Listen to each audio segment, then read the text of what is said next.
Hi friends, मैं Amarjeet Kumar success point channel पे आप सभी का स्वागत करता हूँ।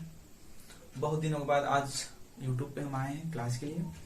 और चूंकि अभी हम लोग हाल ही में 27 अक्टूबर को हम लोग का एक और ब्रांचेज, एक और इंस्टीट्यूट खुला, दाऊदपुर में ही खुला है, सफलता डिफेंस एकेडमी। चूंकि देखा गया कि यहाँ पे बच्चे जो हैं बहुत सारे दिग्भ्रमित हैं आर्मी को लेके। बहुत सारे ये दलाल के चक्कर में पड़ जाते हैं। खुद के मेरिट पे जॉब होता है बट वो मतलब भ्रमित रहते हैं, मानसिक रूप से, शारीरिक रूप से, आर्थिक रूप से परेशानियां झेलना पड़ती है। इसका निदान हम लोग ने लाया सफलता डिफेंस एकेडमी के माध्यम से। और वहां पे बच्चों को आर्मी, एयरफोर्स, नेवी, खासकर आर्मी के बच्चों को पढ़ाया जाता है। वहां पे संपूर्ण तैयारी कराई जाती है। आर्मी के लिए आपको फिजिकल की व्यवस्थाएं हैं, फिजिकल ट्रेनर हैं, रिटन जो आपको लिखित परीक्षाएं की 100% गारंटी है। उसके अलावा आपके जो भी दिक्कतें हैं, जो भी परेशानियां हैं, उनको थोड़ा बहुत जो इश्यूज हैं आपके मेडिकल को लेके, उस पर भी हम लोग काम कर रहे हैं। और एक मतलब 24/7 देखा जाए तो आपको पूरी हम लोग आवासीय व्यवस्थाएं यहाँ पे बच्चों के लिए किया है, जो बच्चे रह के एक अच्छे माहौल के अनुसार, अच्छे माहौल में हम ढाल पाए उनको। और पढ़ाई कर रहे हैं सभी बच्चे, स्टार्ट हो गई है। आप लोग का बहुत सहयोग रहा है इसमें। और अब क्लासेस जो हैं मिलते रहेंगे आपके यूट्यूब पे। तो आते हैं हम अपने क्लास पे, ठीक है। हम लोगों ने प्रस्तावना के कुछ शब्द को लेके आया है। कुछ आप लोग पीछे की वीडियो देख लीजिएगा, उसमें मैंने बहुत सारे चीजें करा चुका है संविधान को लेके। आज हम लोग जो पढ़ेंगे, आपका नेक्स्ट क्लास है प्रस्तावना के प्रमुख शब्द, ठीक है। प्रस्तावना का प्रमुख शब्द में जो पहला है आपका संपूर्ण प्रभुत्व संपन्न, सोवरीन जो यहाँ पे है आपका, देखिएगा इसमें क्या होता है। देखिए, भारत ना तो किसी अन्य देश पर निर्भर है और ना ही इसके ऊपर कोई शक्ति है। यह अपने आंतरिक और बाह्य मामले में स्वतंत्र है देखने के लिए। देखिए, आपका जो संपूर्ण प्रभुत्व संपन्न का मतलब क्या होता है। हमारी आंतरिक और बाह्य मामले में कोई देश इंटरफेरेंस नहीं करेगा। हम अपना फैसला है स्वतंत्र लेने के लिए। अगर हमने सर्जिकल स्ट्राइक किया, एयर स्ट्राइक किया, तो ये हमारा खुद का फैसला था, भारत का फैसला था, ना कि अमेरिका था, ना कोई अन्य देश था। तो हमारे जो भी बाह्य और आंतरिक मामले हैं, इसमें क्या हम लोग क्या है, पूरी की पूरी क्या है, आपको यहाँ पे देखिएगा तो हम लोग स्वतंत्र हैं लेने के लिए, ठीक है। कोई हमें शक्ति, बाहरी या अंदर की शक्ति कोई रोक नहीं सकती है। यही है आपका संपूर्ण प्रभुत्व संपन्न। दूसरा शब्द है क्या यहाँ पे, समाजवादी, सोशलिस्ट। ध्यान दीजिएगा यहाँ पे जो समाजवादी शब्द है, इसे 42वें संविधान संशोधन, ध्यान रखिएगा शब्द को, 42वें संविधान संशोधन 1946 द्वारा प्रस्तावना में इस शब्द को जोड़ा गया, ठीक है। भारतीय समाजवाद का अर्थ क्या है, देखिएगा तो यहाँ पे भारतीय समाजवाद का अर्थ लोकतांत्रिक समाजवाद से है। इसका अनुसार क्या है, गरीबी, उपेक्षा और बीमारी एवं अवसर की समानता को समाप्त करना है। जो भी हमारे समाज में जो भी गरीब लोग हैं, जो भी बीमार लोग हैं, जो भी आपके उपेक्षा वर्ग है, अवसर की असमानताएं हैं, उनको क्या करना है, समाप्त करना है। उनको समृद्ध बनाना है, क्या उनको गरीबी से मुक्त कराना है, बीमारी से मुक्त कराना है, उन्हें अवसर देना है ताकि वो आगे बढ़ पाए। ऐसी क्या होनी चाहिए, हमारी समाज होनी चाहिए, ठीक है। जो तीसरा शब्द है देखेंगे हम लोग प्रस्तावना के जो शब्द है, तीसरा पंथ निरपेक्ष, सेकुलर। आजकल बहुत सारे क्या है टॉपिक जो विवादों में चल रहे हैं। देखिए, इसे भी 42वें संविधान संशोधन 1976 द्वारा जोड़ा गया था अपने प्रस्तावना में। पंथ निरपेक्ष का अर्थ क्या है, हमारे देश का जो सभी जो धर्म है, हमारे देश में जो भी धर्म है, सभी धर्म क्या सब समान है और उन्हें समान सरकार का समर्थन प्राप्त है। किसी भी धर्म को सरकार बढ़ावा नहीं देगी, सरकार का कोई ऑफिशियल धर्म नहीं है। तो ये चीजें यहाँ पे हैं, ठीक है। आप इस तीनों वर्डों को देख लीजिए, एक बार नोट कर लीजिए, स्क्रीनशॉट ले लीजिए इसका।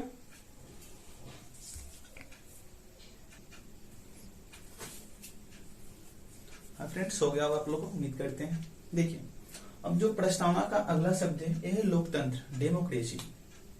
देखिए यहाँ पे जो डेमोक्रेसी है क्या जी, डेमोस प्लस क्रेसिया 2 शब्दों से मिलकर बना है। डेमोस का अर्थ क्या होता है? लोग होते हैं, और क्रेसिया का मतलब होता है शासन, यानी कि लोगों का शासन। ध्यान रखिएगा, लोकतंत्र से क्वेश्चन पूछता है, बताइए लोकतंत्र में सर्वोच्च शक्ति किसके पास होती है? तो आप ध्यान रखिएगा, लोकतंत्र में सर्वोच्च जो शक्ति होती है, जो सबसे ज्यादा पावरफुल होता है, इसमें कौन होता है? जनता होता है। इसको लेके क्या दिया? अब्राहम लिंकन ने एक परिभाषा भी दिया है, सभी लोग को पता होगा, जनता के लिए जनता द्वारा स्थापित साधन होता है लोकतंत्र। यानी इसमें सर्वे सर्वा जो होती है जनता ही होती है, जनता ही मालिक होती है लोकतंत्र में। और लोकतंत्र को देखा जाए तो इसको 2 पार्टों में हमने बांटा है, 2 भाग में क्या जिसको हमने डिवाइड किया। पहला क्या है यहाँ पे?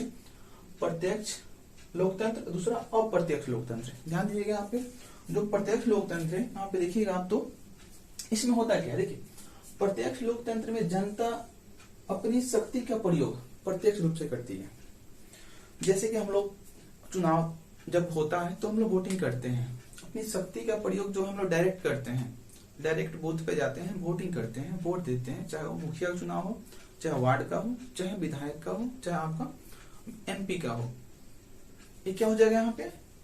प्रत्यक्ष लोकतंत्र में जनता अपनी शक्ति का प्रयोग प्रत्यक्ष रूप से करती है। यहाँ पे क्या जी बाईपास से नहीं होता है। लेकिन जब हम अप्रत्यक्ष लोकतंत्र की बात करेंगे तो इसमें क्या होगा? लोगों द्वारा चुने गए प्रतिनिधि सर्वोच्च शक्ति का इस्तेमाल करते हैं। मान लीजिए क्या जी, राष्ट्रपति का जो चुनाव होता है, उपराष्ट्रपति का चुनाव होता है, इसमें तो हम लोग वोटिंग नहीं जाते हैं ना, बट हाँ हमारे द्वारा चुने गए जो प्रतिनिधि हैं, हमारे एमपी हैं या एमएलए हैं, ये लोग जाते हैं और वहां पे वोटिंग करते हैं। तो हमारे क्या कर रहे हैं? जनता का प्रतिनिधि कर रहे हैं। तो एक ऐसा आपका लोकतंत्र हो जाएगा। तो अप्रत्यक्ष लोकतंत्र, हमने क्या चुन के भेजा उन लोगों को, चाहे एमपी हो चाहे एमएलए हो, उन्होंने किसको चुना? हमारे देश के राष्ट्रपति को चुना। तो ये हमारे क्या जी आपका अप्रत्यक्ष। हमारे भारत में क्या 2 प्रकार के लोकतंत्र है, प्रत्यक्ष भी और अप्रत्यक्ष भी है, ध्यान दीजिएगा। यहाँ पे जो अगला प्रस्तावना का शब्द है गणराज्य है, या गणतंत्र हम लोग बोलते हैं रिपब्लिक। ठीक है, देखिएगा जो गणतंत्र का अर्थ है यहाँ पे देखिएगा तो क्या होता है कि भारत का जो राष्ट्रीय अध्यक्ष है, राष्ट्रपति हैं, वो आपके क्या होंगे? तो निर्वाचित होंगे, वंशतः आनुवांशिक या मनोनीत नहीं होंगे। यानी कहने का मतलब क्या है कि आपके राजा के बेटा राजा नहीं होगा। इस गणतंत्र का मतलब यही हुआ, वही होगा जो चुन के जाएगा, जो क्या जी आपको निर्वाचित होके जाएगा। बात समझ रहे हैं? देखिए, और गणतंत्र में जो होता है यहाँ पे एक चीज मैंने यहाँ पे लिखा है, गणतंत्र में किसी भी विशेषाधिकार प्राप्त वर्ग की अनुपस्थिति होती है। यानी गणतंत्र में क्या जी किसी प्रकार का विशेषाधिकार प्राप्त क्या जी शक्ति काम नहीं करती है। वहां पे जो भी होता है क्या जी बिना भेदभाव के सभी जो कार्यालय है सरकारी आपका है, वो हर एक आम नागरिक के लिए खुले होते हैं। तो इसको ध्यान रखिएगा, गणतंत्र क्या जी इसका मतलब ही क्या होता है? जो हमारे देश का राष्ट्रीय अध्यक्ष है वो मनोनीत और आपका अनुवांशिक नहीं होगा, और क्या होगा? निर्वाचित होगा। ठीक, एक बार इसको नोट करिए आप लोग।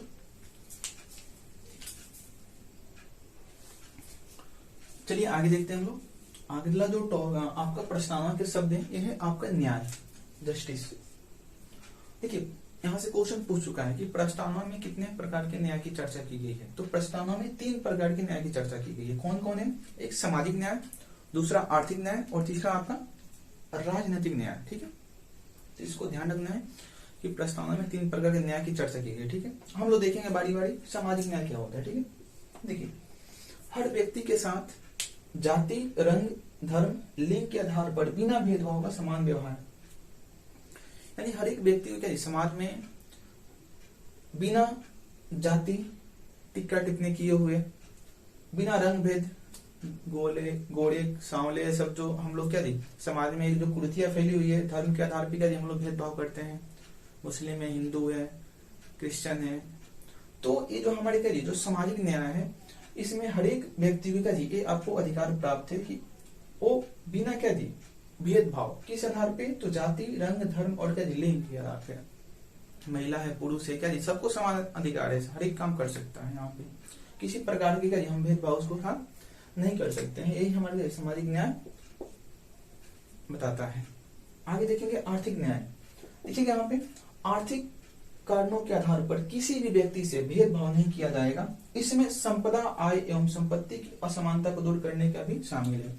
गरीब व्यक्ति होते क्या जी, उसके साथ किसी प्रकार का भी भेदभाव नहीं होगा और कोशिश रहेगी क्या हमारी कि यहाँ पे जो संपदा है, आय एवं संपत्ति का असमानता को दूर करे सरकार। क्या जी, यहाँ पे आपके आर्थिक न्याय मिले हर एक व्यक्ति को, हर एक वर्ग को।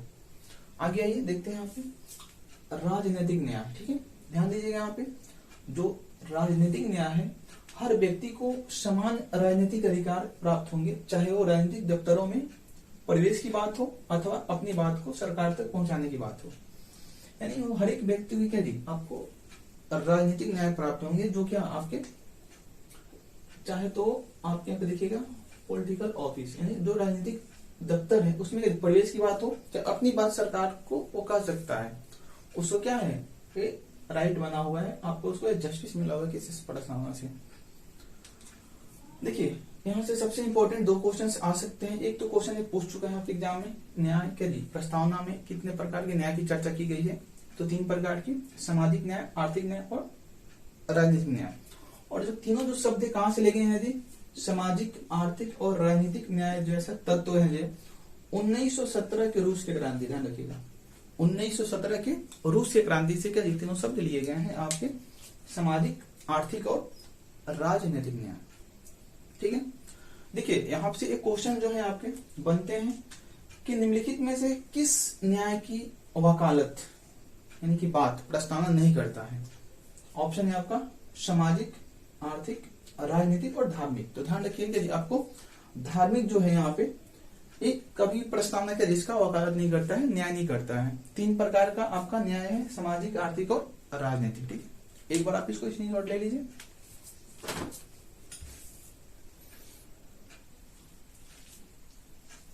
हाँ फ्रेंड्स, हो गया आप लोग का। चलिए आगे चलते हैं हम। देखिएगा यहाँ पे प्रस्तावना का जो अगला शब्द है आपका है फ्रीडम। ठीक है, स्वतंत्रता, ध्यान रखिएगा। देखिए स्वतंत्रता का अर्थ लोगों की गतिविधियों पर किसी प्रकार के रोक टोक की अनुपस्थिति। जो लोग क्या कर रहे हैं, क्या नहीं कर रहे हैं, अपने लिए क्या कर रहे हैं, क्या अच्छा कर रहे हैं, क्या बुरा कर रहे हैं, क्या उस पर हम क्या कर सकते हैं, रोक टोक नहीं कर सकते हैं। ध्यान रखिएगा, आजकल क्या यहाँ पे तो लोगों को दूसरों को पैर खींचने में मजा आता है। देखिए स्वतंत्रता में व्यक्ति के विकास के लिए अवसर प्रदान किए जाते हैं। जब तक किसी व्यक्ति को स्वतंत्र नहीं छोड़िएगा, उसके विकास के अवसर उत्पन्न नहीं होंगे। अगर उस पर आप लाख पाबंदियां लगा दीजिएगा, लाख बंदिशें लगा दीजिएगा, तो वहां पे कहीं ना कहीं क्या उस जो व्यक्ति का जो विकास है वो अवरुद्ध हो जाएगा, सोचने समझने की क्षमता कुंठित हो जाएगी। तो कहीं ना कहीं क्या ये हमारे समाज के लिए, हमारे क्या देश के लिए बहुत बड़ा क्या है आपका एक शब्द है फ्रीडम। हर एक व्यक्ति को क्या एक आपके लिमिट में क्या फ्रीडम होनी चाहिए। हाँ, लगे अगर उस फ्रीडम से देश की एकता और अखंडता को नुकसान हो रहा है तो फ्रीडम क्या उस व्यक्ति से छीनी जा सकती है। आते हैं आगे। देखिए प्रस्तावना प्रत्येक व्यक्ति के लिए मौलिक अधिकारों द्वारा अभिव्यक्ति, विश्वास, धर्म, उपासना की स्वतंत्रता प्रदान करता है। यानी जो आपको फ्रीडम है क्या हर एक व्यक्ति के जो मौलिक अधिकार के द्वारा क्या ये आपको अभिव्यक्ति की आजादी दी गई है, विश्वास, धर्म और उपासना, जो धर्म उपासना है वो फ्रीडम है।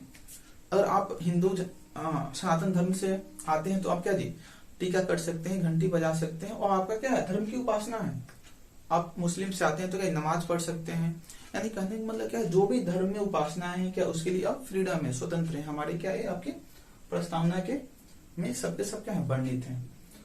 और अगर क्या अभिव्यक्ति, विश्वास, धर्म तथा उपासना के हनन होने पर डायरेक्ट क्या आप कानून के दरवाजा खटखटा सकते हैं, क्योंकि आपका मौलिक अधिकार है।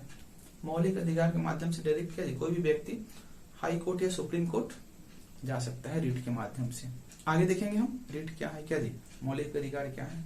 यहाँ पे देखते हैं हम भी जो प्रस्तावना के जो शब्द हैं जो हमें पढ़ना है। अगला है आपका समानता, इक्वालिटी। ध्यान दीजिएगा क्या आपका जो समानता है यहाँ पे इक्वालिटी, संविधान के समानता के आधार पर बिना किसी भेदभाव के हर व्यक्ति को समान अवसर प्रदान करता है। मौलिक अधिकार की में जो नागरिक हैं क्या उनको निम्नलिखित अधिकारों का प्रदान किया गया जो समानता को क्या करता है, सुनिश्चित करता है। आप लोग देखिएगा कि जब तक किसी व्यक्ति को आप अवसर नहीं दीजिएगा, जब तक उसको आप समान दृष्टि से देखिएगा उसका विकास होना बहुत मुश्किल है। तो ये हमारे क्या प्रस्तावना का जो ये आपका समानता जो शब्द है ये बहुत बड़ा क्या है हमारे समाज में रोल प्ले कर रहा है। बहुत सारे माध्यम में सरकार क्या है इसको लागू भी कर रही है, चाहे वो आपका रिजर्वेशन हो चाहे जो भी माध्यम हो, आपका सब्सिडी हो, स्टाइपेंड हो, इसके माध्यम से क्या करती है समाज कोशिश करती है जो भी क्या वंचित पिछड़े जो भी क्या हमारे समाज के लोग हैं उसे एक मुख्य धारा में लाया जाए। समानता के साथ क्या सब लोग को जीने का अधिकार है। और एक कुछ क्या यहाँ पे आपका देखिएगा मौलिक अधिकार कुछ समानता के कुछ टर्म है, जैसे विधि के समक्ष समता, जो कानून है सबके लिए क्या समान है, अनुच्छेद 14 में क्या वर्णित है। विशेष रूप से हम इसको आगे पढ़ेंगे, ठीक है, ध्यान रखिएगा इस चीज को। और यहाँ पे जो धर्म, जाति, लिंग, जन्म स्थान के आधार पे जो निषेध है, यानी कि क्या धर्म, जाति, लिंग और यहाँ पे जो आपका जन्म स्थान के आधार पे निषेध यानी भेदभाव नहीं होगा। बहुत सारे व्यक्ति क्या जब हम बाहर जाते हैं जॉब करने या प्राइवेट कोई काम करने तो वहां पे क्या जाति सूचक शब्द, स्थान सूचक शब्द से लोग क्या करते हैं हमें डिमोलाइज करते हैं। बिहारी बोलेंगे, यूपी वाले बोलेंगे क्या बहुत सारी चीजें ऐसे बोलते हैं। तो इस चीजें को क्या है आपको निषेध है हमारी क्या अनुच्छेद 15 के द्वारा। अगर आप किसी को जाति, धर्म, लिंग या जन्म स्थान के आधार पे क्या कुछ गलत शब्द का उपयोग करते हैं तो क्या है आपका दंडनीय और कानूनी अपराध है। आ जाते हैं लोक नियोजन विषय के अवसर की समानता है। लोक नियोजन में भी क्या दिया आपका समान अवसर है। आगे देखिए अस्पृश्यता, छुआछूत का क्या दिया आपका 17 और उपाधियों का अंत 18। सबके सब क्या करता है इक्वलिटी को सुनिश्चित करता है, समानता को दर्शाता है। ठीक है, आप एक बार इसको स्क्रीनशॉट ले लीजिए, फिर हम आगे देखते हैं।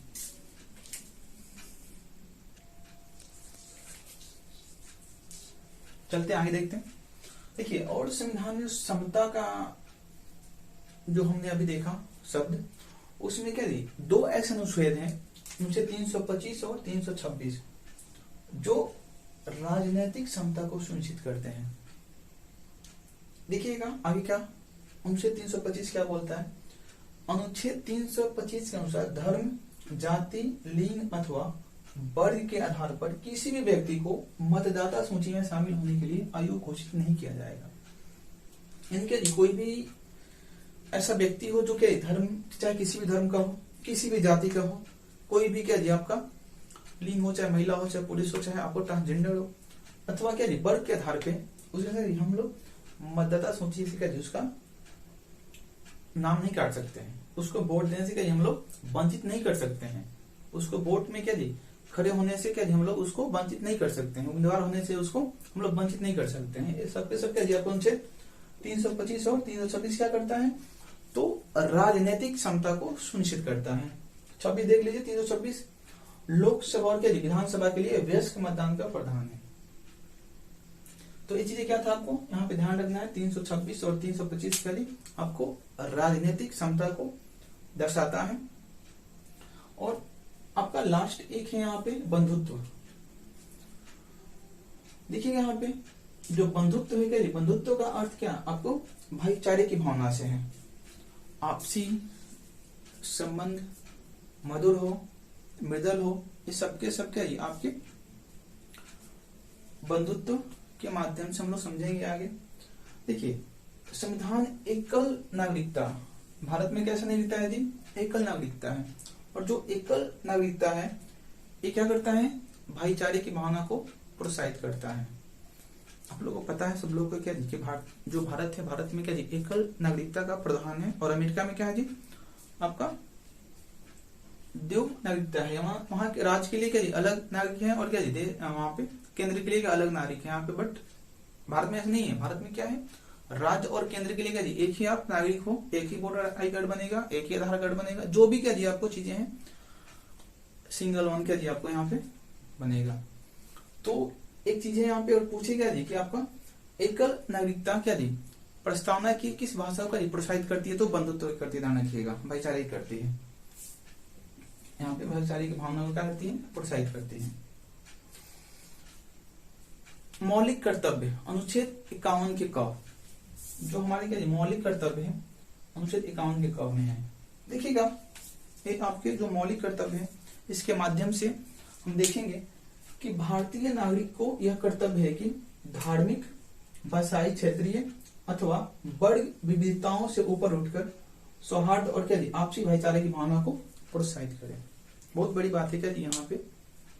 जो मौलिक कर्तव्य क्या है हमारे, क्या हर एक चीज भूल के, हर एक चीज क्या जी साइड करके हम क्या करें, सौहार्दपूर्ण माहौल बनाएं, आपसी भाईचारे बनाए रखें। ये क्या हमारे बंधुत्व का सबसे बड़ा क्या है, परिचय है। तो हमने आज के प्रस्तावना की जो भी भाषा है लगभग 7, 8, 9 जो भी था हमने देखा है यहाँ पे, और उम्मीद करते हैं आप लोग को अच्छा से ये चीजें समझ में आया होगा। बहुत स्टूडेंट का पहले इश्यू था कि सर थोड़ा बोर्ड पे लिख दीजिएगा तो सही रहेगा, तो मैंने कोशिश किया है लिख के आपको समझाने का, और उम्मीद करते हैं क्या जी आप लोगों ने इसको अच्छे से समझिएगा। इसको कोशिश करिएगा अपने कॉपी पे नोट कर लेने के लिए, और आगे आपको क्लासेस मिलते रहेंगे। जैसे मैंने आप लोगों को शुरू में बताया कि हम लोगों ने क्या डिफेंस एकेडमी, जो आर्मी, एयरफोर्स, नेवी को बच्चों के आवासीय सुविधा के साथ फिजिकल तैयारी, लिखित परीक्षा की तैयारी, और साथ में क्या दी उनके कुछ मेडिकल इशू है उस पर भी हम लोग काम कर रहे हैं। तो एक मतलब अलग टीम है वो भी काम कर रहे हैं, but Safalta defence academy run and managed by success point Daudpur ही है। तो आप लोग इस वीडियो को देखिए। चलते हैं, जय हिंद।